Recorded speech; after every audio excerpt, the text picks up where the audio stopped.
What's going on, everybody? Welcome into the Wager Alarm live stream. I'm your host, Howard Bender. With me, of course, Craig Mish. Craig, what's going on, brother? We're inching closer and closer. We got what's going on, everybody? Welcome into lot of college football to talk about this week. Got Thursday games, Friday games, and then just a huge whopping slate on Saturday, man. Are you ready? I am. What a great weekend it was for college this past weekend. A couple of games. Of course, the Gators won in an ugly game. Doesn't matter. They didn't cover. They did not cover. That was sad. But Hawaii did win outright. So, all things considered, if you bet both games, you split. So not bad there. I clearly my heart was with the Gators and still is. I'm happy they ended up pulling it out. But, yeah, they did not look good in that game. And Hawaii actually looked great. And Kevin Sumlin, Arizona, did not look good at all. So, just we'll kind of see what happens with Arizona as they go. The good news for those four teams, they don't have to play this week. So they get a couple of weeks off, but that's kind of the treacherous thing in playing in that first week. You don't know what's going to happen. Even Hawaii's quarterback ended up throwing a number of interceptions in that game too. So, of course, that's the college, and we'll take a look at some games for Thursday, some early looks for Friday. The Super Contest for the NFL starts next week. The Golden Nugget Contest that you or I in also starts next week. So we're a little bit ahead of the game here, but I don't think it's too early to start taking a look at the games for this weekend. We have some line changes. Some lines moving up and down in college. There are games, by the way, Thursday, Friday, Saturday, and then there's one game Sunday night, Oklahoma and Houston. But I thought, Howard, before we get to that, we should probably touch on what everybody has been talking about in the sports world, which is, of course, Andrew Luck deciding to retire. And if you watch our Wager Alarm AFC win totals, I think both liked the over of 10.5 on the Indianapolis Colts. And fortunately for us, we didn't act on that, because had we probably would have lost. That total is down 6.5, 7 in some spots. I expect this to move around a little bit over the next week or so, but just clearly taking massive wins away from the Colts. So I don't know how you see it now, but most spots 6.5, 7 wins is the projection for the Colts. So you know what? If I can get 6.5, I'd actually take the over on that, depending on what the money line is. I kind of feel like people are doing a little bit of overreacting here as far as Jacoby Brissett. The difference between now and 2017 was that Chuck Pagano never changed the game plan. It was always, okay, we're just going to do this with Jacoby Brissett right now because we're getting Luck back next week. We're getting Luck back in 2 weeks. He never turned around and shifted the game plan to fit Jacoby Brissett's style, which is just definitely a more mobile quarterback cutting the mold of like a Dak Prescott, as opposed to Andrew Luck, who's a much more of a pocket passer. Nowadays, you're talking about it's Frank Reich, who understands quarterbacks better than most people do, adjusting that game plan and shifting things around. I think we'll see more RPOs, which will kind of keep the backfield in motion there. I think people are overreacting a little bit. I don't love this division. I don't love the AFC overall. And you want to knock it down to 6.5. I could see legitimately the Colts turning out a 7-9 performance, possibly even an 8-8. I don't love it to death, but for the same token, I think I'll get a better money line on an over there than I will on an under. Yeah, I think that it will be interesting because as we talk about sometimes with games, and very rarely we do with totals. And I think this is factored in a lot of the times that I've said it, and it's come true, not in terms of winning a game one way or the other, but the reaction is, Howard, I think after week 2, we're going to know if the Colts are going to go over that total. I think you're going to know right away. I don't think this is the kind of thing where they start off 0-2 and then rally for 8 more wins the rest of the season. That was a pretty big punch in the face right there. So we're going to have to see how they react. And certainly, I think that, let's say in the first 3 games, if they were to start 2-1, I'd feel great about it. If it's 0-3, it's over. 1-1, you feel like there's a chance for an 8-8 season. I just don't see any value at this point. And I think you're right. The coaching is definitely better this time around. Mm-hmm. The running game is definitely better this time around. The receiver's probably about the same. The defense is a little bit better. One of the best defensive players in the NFL they have on the defensive side. So offensive line is tight also. I still don't see them as more than like a 7 or 8 win team. And I know what the line is, but that to me, there's not a lot of value there for that. So for me, it would be a pass.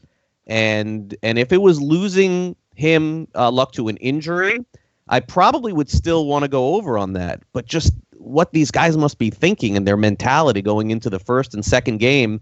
And what happens if they go down 7-0 or down 10-0? I mean, how would the body feel at that point? Oh, no, this is going to be a long year. Look, I don't know. Maybe it'll be the opposite. Maybe they'll rally behind Jacoby They Brissett. They had to have known though ahead of time. We already know that the Colts brass knew about it a week ahead of time, and they were actually just kind of hoping that Luck wasn't he was going to like rethink it and come back and in a few days and be like, no, all right, let's just throw me on IR. I'll sit out this season. They never really gave him that kind of an opportunity, but they've known about it now for a couple for. No, I don't agree with that at all. I know what the story said today. No, I know what the story said today, Howard. There's no way that you could tell me that 75 NFL players, that one person wouldn't leak that to somebody else. So, I mean, just respectfully speaking, there's just no way. I think that I've covered the NFL, covered Major League Baseball. These guys talk like crazy. One non-roster guy who's got no shot of making the team tells his buddy, it goes on Instagram in an hour. Hey, I'm not saying the whole team knew. I'm saying Reich knew, Luck knew, Ballard knew. Maybe Doyle, knew. Maybe the tight end he was throwing to on the field knew. Maybe T.Y. Hilton even knew too. I could see those things. But in terms of... He wasn't practicing with anybody. He was hurt. Oh, no, but the last night he was on the field throwing very vigorously, they said, like as if he was going to play in the game. That last night he was there. And the reason why he was apparently doing it because he knew that was the last time he was ever going to throw on the field. But he did. In warm-ups, he was like warming up like he was going to play in the game. And then he said something to the tight end. There's like this whole report about it. Either way, it has nothing to do with wagering. The point is, the point is that I just want to see what the team's mentality is. I think it's a dangerous bet one way or the other. And for me, it's just when I don't have a good feel for it. The thing that this does affect, by the way, is I still don't like the Texans. And I still feel they'll go under, but obviously I don't feel nearly as good about that now, knowing that those two games against the Colts are more winnable than they were a week ago. So I think that has to affect all the totals. And those haven't really shifted, but some of the money lines have shifted a little bit. But for me, it definitely changes the AFC South. Are they South? Is that the division? Yeah, it definitely changes the AFC South for me, but not significant enough. Still, I like Buffalo on the over, as we talked about. That doesn't change for me. I still like under on Houston a little bit. I don't think they'll be a really good team, but we've gone into it, and those people who want to go back, we have it archived. It's posted on demand right now on YouTube and also at wageralarm.com for our AFC live stream. Just understand that we did that before Andrew Luck decided to retire. Yeah, really? Was it before? Maybe we didn't bring it up. All right. It was. So we just ignored it completely. All right, let's get to some college stuff here. All right.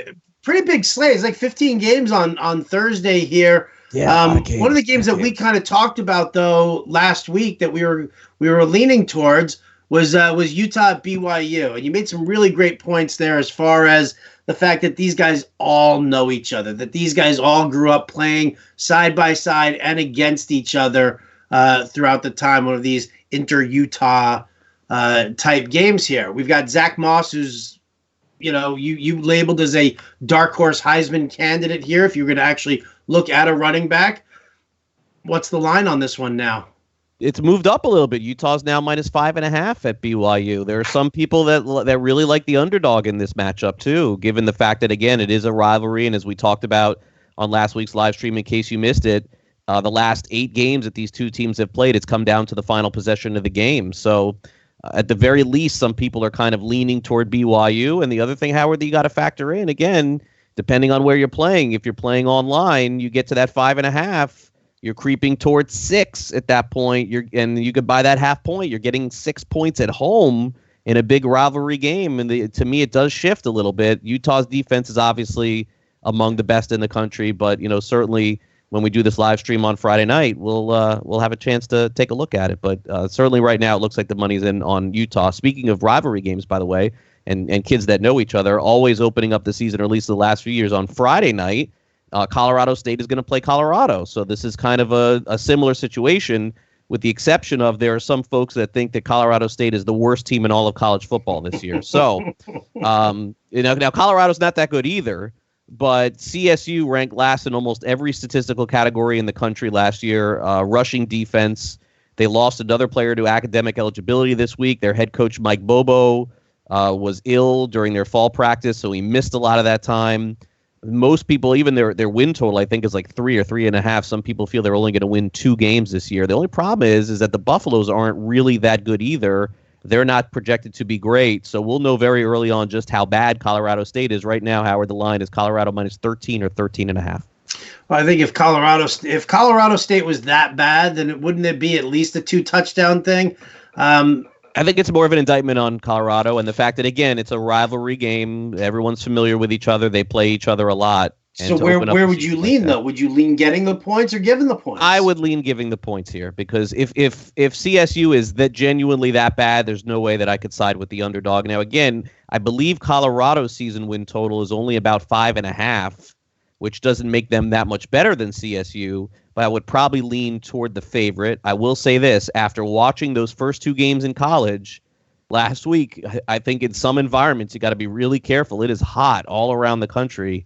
And Miami and the University of Florida were just falling over themselves in the fourth quarter. They had to come out. I don't think that'll be the situation at altitude, but you certainly don't know. So probably just a lean, but I think at least an interesting game for Friday to see those 2 teams playing. What if the line moved up to 14 and a half? Would you still be 14 and a half would be done, but 14 would be the same. Okay. Beautiful. All right, well, let's talk about some of the games on Saturday that we're looking at, some lines that we're looking at moving.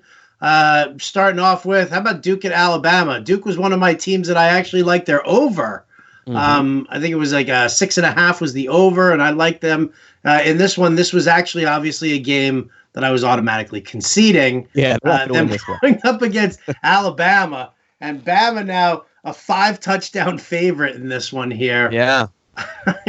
The line is actually looking like it's moving down a little bit. I saw some 34s earlier today. I saw 33.5. But Nick Saban's 10-1 against the spread opening night in his last 11 seasons. You want me to say that again?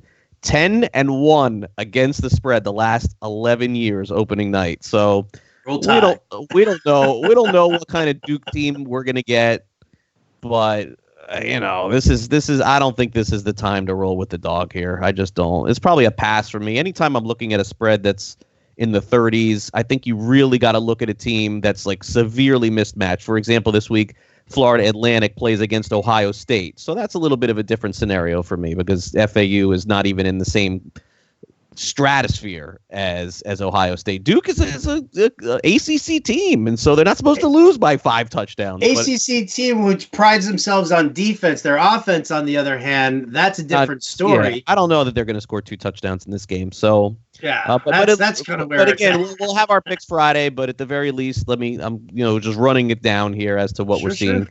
Saturday night, Auburn is now up to 3.5 against Oregon. The big news from Auburn this week is Bo Nix is getting the start. He's the first college quarterback that is a freshman to start at Auburn since before Lenny Melnick was born. 1946. 1946. Wow. I mean, that's crazy. Like to think of Cam Newton and all the good quarterbacks they had in Auburn. First quarterback that it's a freshman. He's going to make his first start against the Ducks. The SEC, by the way, also 5-1 against the spread in their last 6 matchups against the Pac-12 also. So there would be a little bit of a lean toward Auburn in this one.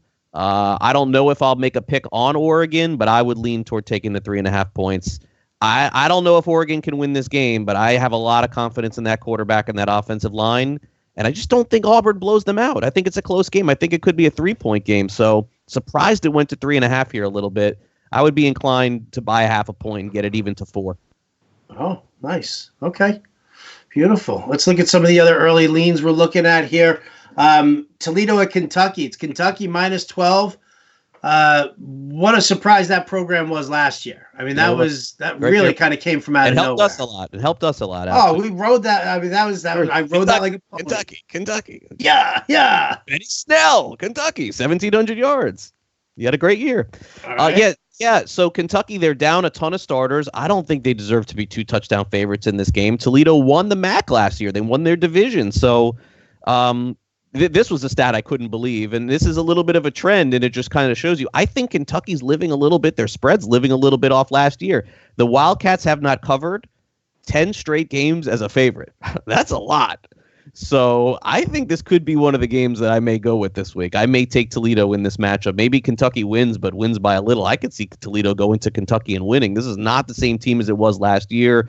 I understand it's the SEC versus the MAC, but we saw the other night one of the best teams in the SEC against Miami, who's probably not one of the best teams in the ACC, and Miami took them right down to the end. So I think Toledo could be a play here for me getting the points. I would love to see this go to 14. I don't know that it will, though. All right, right on. That's I love that. I do. All right, another game you're talking about here. Louisiana Tech at Texas. Yeah, I'm a little scared here on this one. Well, it's 19.5 point spread. I liked it at 19.5, and now it's 20.5. So should I like it? But should I like it more? That now I'm getting more points. So the money is all coming in toward Texas. Louisiana Tech has had a couple of really good seasons in a row behind Skip Holtz, and this is Lou Holtz's son. 16-6 against the spread as a road dog coach, so that's really good. Louisiana Tech last year 6-1 as a road dog, so I'm leaning toward taking the points here. Obviously, getting 21 is better than 20.5. I'll wait till the end of the week to make my final call on this one, because if this is going to keep climbing, I may as well wait and just get my points. But I do like two underdogs on Saturday: Toledo, Louisiana Tech so far.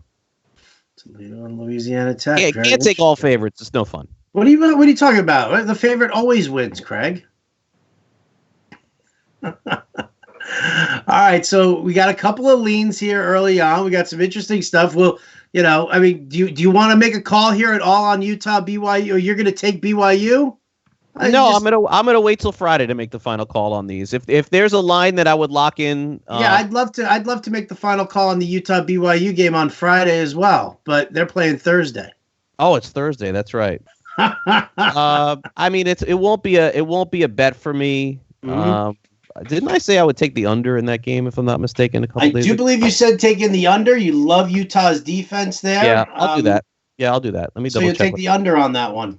All right, beautiful. Yeah, but not for a official pick. I'm going to pass on all those till Friday. But let me give let me take a look at the total. I'm not holding you to nothing here, man. I'm not holding you to nothing. Wednesday, Thursday. Okay, just trying to recap. Wow, what a great live stream. Don't even know the total. Okay, here we go. 47.5 under. Yeah. Oh yeah, absolutely. You take the under on that. 47. That would be my lean for Thursday night. If I was going to do one thing, that's what it would be. Yep. All right. And how about our lean for Friday night? Because it's actually Friday night. It would be Colorado, and then as of right now, Saturday, I would take. I don't know that it'll be Oregon. That's a public game. Two big teams. We'll wait till Friday for Saturday. But Toledo and Louisiana Tech are two dogs that I think will be barking this weekend. I think there's a chance of that. I would say that one of them even may have a chance to win outright. Yeah, I mean, listen, I like that. I like the Toledo going into Kentucky and winning that one. Opening week, anything can happen. Opening week, this isn't week 7. Anything can happen. All right. Well, except for Duke beating Alabama and Georgia Tech beating Clemson. By the way, that line's going up to 40. Howard, Clemson's going to be 40-point favorites Thursday night.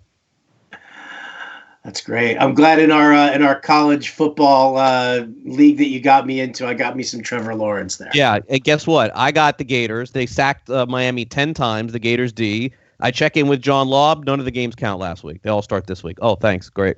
I guess I'm not a good rule reader. Literally the best news I've heard all day. Literally. Thank you so much.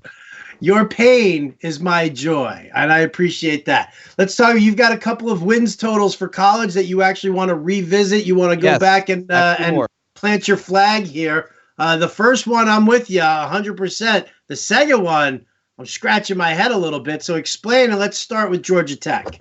Yeah, so Georgia Tech, they have a new head coach this year. Jeff Collins is the new head coach. Paul Johnson was the coach there. And Georgia Tech, for most people who know this, who watch college football, they essentially don't throw the ball. They have that triple option going where the quarterback has it. He fakes it to one running back. He goes to the other one. And the next time he fakes it to that running back, he goes to the other one. The third time he fakes it, and he runs himself. And this is all that Georgia Tech did. And it was very successful for a long period of time.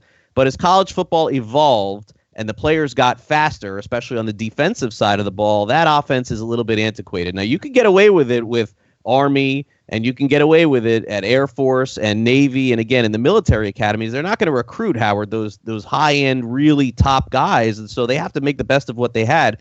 So this is like the end of an era, so to speak. Nebraska, way back when, used to do a lot of running out of the wishbone. Now it was Georgia Tech was just one of those teams that ran that triple option. It is over. So I would ask you this, Howard, if you decide to just completely turn over your coaching staff and you have to take over that team the next year and just say, "Oh, we're not doing that anymore." How do you think that team is gonna fare? They have no quarterback, a couple of decent receivers. Their defense isn't good. So they don't ever say a college team is rebuilding, but this is a rebuilding year for Georgia Tech. So I looked at their schedule. They do play the Citadel, so give them the W. They'll beat the Citadel. They'll win that game. They may not win another one.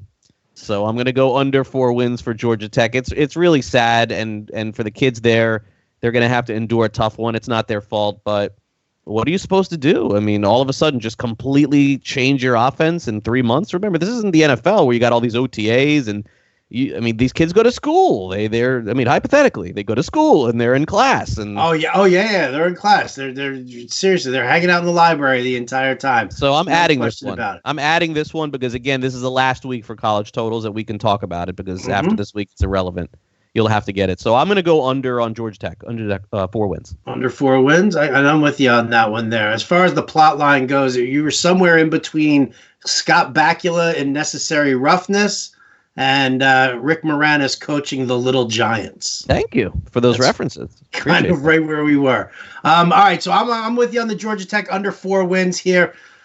The other one you've got now, talk to me here. Army, over 9.5. What does the schedule look like here for Army?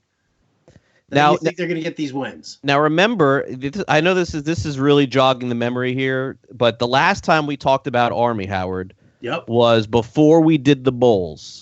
I don't know if you remember this. Before we did any of the bowls, remember it. I said Army is the best bet of all the bowl games. 100 and what they won like 50-3 or something like that. And the reason why was all of the players on Houston were like suspended going into the game, and Ed Oliver and all of these players weren't playing. And the line went from 3 to 6 to 7. It didn't matter, and it was such a juicy win for us. It was maybe one of our best wins in all of college last year because we told you even before the college season, the bowl season started, this was the best pick. And it came in, so that was good. But that really had no bearing on this. I just thought I'd bring it up. Army's over 9.5 at -140. So they won 9 games in a row to end the season last year. Their only losses were against Duke on the road and Oklahoma on the road. That's pretty impressive. 13 games they play this season. I see only 2 losses, which would be a 10-2 record. Look, they play at Michigan. They're probably not going to win that game. I would say 85-90% chance they don't win that game, but I guess you never know. They also play at Hawaii, and that could be a loss too. Although, look, Hawaii won their big game in game 1. You never know what can happen when you have to play an academy, but beyond that, I doubt it. Hawaii was number 2 in the country last year, 3rd down conversions, number 2 in the country. And considering 1st down run, 2nd down run, you still got to get 3rd and 7, 3rd and 8. They were still doing it. So they also led the nation in time of possession. That's not a huge surprise because you're running the ball every single time, so you're not going to throw. But their defense may be a little bit shallow. They bring back a number of key starters. I am going to go over Army 9.5 wins. I think this is going to be one of their best best seasons in a long time. And that schedule is just soft, man. Now they're going to have to beat Navy. They're going to have to beat Air Force. They're going to have to beat the academies. But beyond that, the only teams that are tough on the schedule at Michigan and Hawaii, that's it. And if they lose those 2, they still get to 10 wins. So I'm going to go over 9.5. All right.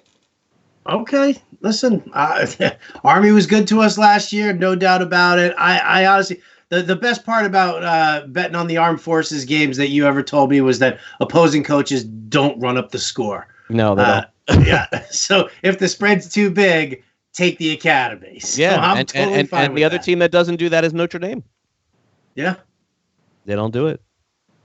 Good for them. They just some schools they do it differently. Some teams don't care, and some teams stop. And yeah, the other things too is that when you play the academies in general, teams do not run it up. So that's more for a covering thing than it is for a winning thing. But let's say and his example that you bring up is fair. Let's say they played Michigan at Michigan.